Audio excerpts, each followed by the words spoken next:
भोजपुर में एक नाम बहुत ही मशहूर था, पेटू राम।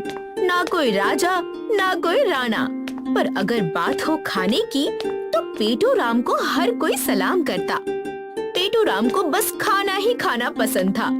भूख हो या ना हो, उसकी जीभ को हमेशा कुछ न कुछ चाहिए होता। अरे वाह, ये फल तो बेहद स्वादिष्ट लग रहे हैं। इन्हें अगर चखे बिना यहाँ से चला गया तो ये बुरा मान जाएंगे, तो क्यों ना एक दो खा ही लूं। कुछ ऐसा था पेटू राम का स्वभाव। वो किसी इंसान को नाराज कर सकता था, लेकिन खाने की किसी भी चीज को नाराज करना उसके सिद्धांतों में नहीं आता था। सुबह अपने घर में पोहा, दोपहर में किसी के यहाँ खिचड़ी, शाम को समोसे और रात को पराठे। कुछ ऐसा ही बीतता था पेटू राम का दिन। वैसे तो खाने तक सब ठीक था, लेकिन बात तब बिगड़ती थी जब हमारे पेटू राम खाना खाकर पैसे नहीं देते थे। अरे पेटू राम, कहाँ चले? कहाँ मतलब? दफ्तर, काम भी तो करना है ना। नहीं, वो सब तो ठीक है, लेकिन इन समोसों के पैसे भी तो देने हैं ना। क्या मजाक करते हो किशन? अरे हम एक ही गांव के रहने वाले हैं। अपने ही भाई से पैसे लेना शोभा देता है क्या? क्यों नहीं देता? देता है भाई, मुझे तो शोभा देता है। मुझे मेरे पैसे दो। नहीं नहीं किशन भाई, अपने ही भाई को खाने के लिए पैसे देना मुझे शोभा नहीं देता। लीजिए, मैं तो चला। उफ, पेटू राम ने तो हद ही कर दी थी। स्वभाव से सरल और बोलने में नरम होने के बावजूद अब लोग पेटू राम से तंग आ चुके थे।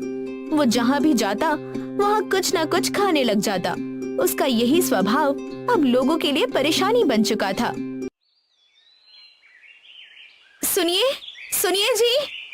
अरे जरा आराम से माया, इतना क्यों चिल्ला रही हो? जो वो पेटू राम है, हमारी दुकान के पास ही आ रहा है। हाँ, तो क्या हुआ? क्या हुआ मतलब? अरे वो राक्षस है, राक्षस। पता है कल क्या हुआ? मैं लल्ला को सेवैया खिला रही थी, तो उस मोटू पेटू राम ने पूरी कटोरी में छींक कर सारी सेवैया गटक ली और ऊपर से कहता है, माफ करना भाभी जी, वो क्या है, लल्ला को सेवैया कुछ खास पसंद नहीं आ रही थी, तो सोचा क्यों बर्बाद करें, मैं ही खत्म कर देता हूँ। हाय रे हाय, ऐसे भी कोई करता है क्या?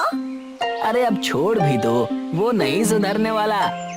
वो भले ही ना सुधरे, लेकिन अगर वो ऐसे ही हमारे घर आकर खाने लगा तो एक दिन हमारे खाने की भी वाट लग जाएगी, इतना तो तय है। मुझे कुछ नहीं सुनना, आप अभी के अभी दुकान बंद कर दीजिए और छुप जाइए। चलिए। अरे हाँ हाँ, करता हूँ। देखते ही देखते पेटू राम की दहशत पूरे गांव में फैलने लगी थी। लोग उसे देखते ही अपनी दुकानें बंद करने लगे थे, लेकिन पेटू राम जैसे तैसे किसी को पकड़ ही लेता और अपनी पेट पूजा पूरी कर ही लेता। लेकिन एक दिन कमाल हो गया। पेटू राम के मीठा खाने की तलब अपनी चरम सीमा पर पहुंच गई। उसने अपने घर में रखे मिठाई के सारे डिब्बे एक ही बार में खत्म कर दिए और बड़े ठाठ से डकार लेते हुए बोला, हो गया, मजा आ गया। लेकिन ये क्या, मेरी तलब तो और भी बढ़ती जा रही है। मुझे मीठा खाना है।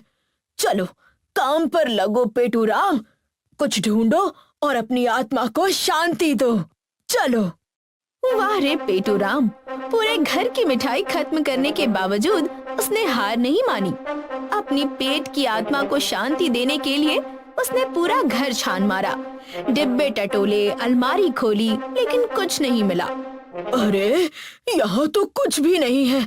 क्या सच में सब खत्म हो गया? अब क्या करूं?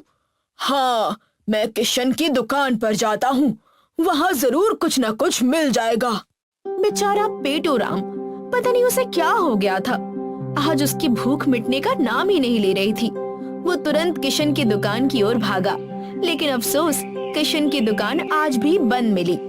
वो नाराज तो हुआ, लेकिन उसने हार नहीं मानी।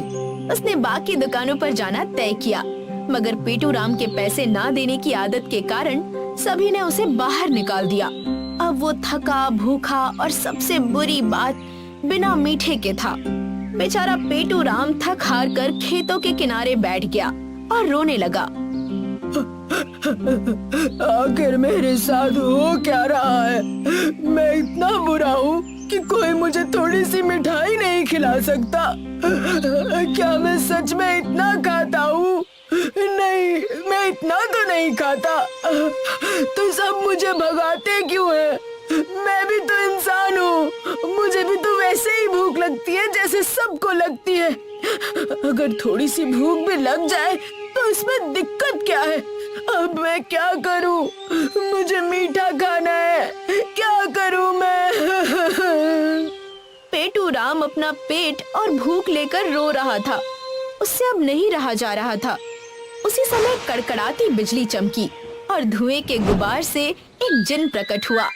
अरे तुम रो क्यों रहे हो? क्योंकि मुझे मीठा खाना है। ये क्या जिन, क्या तुम सच में यहाँ हो? हाँ, मैं सच में यही हूँ। मेरा नाम है जिन मिस्त्री लाल। बोलो क्या चाहिए, मैं यहाँ तुम्हारे लिए ही आया हूँ। सच? तो चलो, मुझे बस एक थाल मालपुओं का दे दो और कुछ नहीं। पेटू राम की बात सुनकर जिन मुस्कुराया और हवा में घुमा घुमा कर बोल पड़ा। बेसन की रास, गुड़ की मिठास, गाय का घी और बादाम की बौछार, चांदी की बर्फ और गुलाब की बूंदे, लो बन गए जादुई मालपुए 4। देखते ही देखते जिन ने पेटू राम के सामने ऐसे मालपुए बनाए जो सोने की थाली में खुद ब खुद सज गए। उन्हें देखकर पेटू राम के मुंह में पानी आ गया। हाय, ये मालपुए तो बड़े ही स्वादिष्ट लग रहे हैं। क्या मैं इन्हें खा सकता हूँ?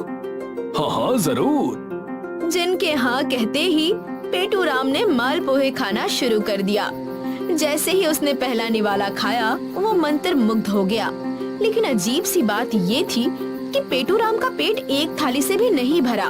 उसने 1 नहीं, 2 नहीं, 10 नहीं, 50 से भी ज्यादा थालियां खत्म कर दी थी और वो अब भी और खाना चाहता था।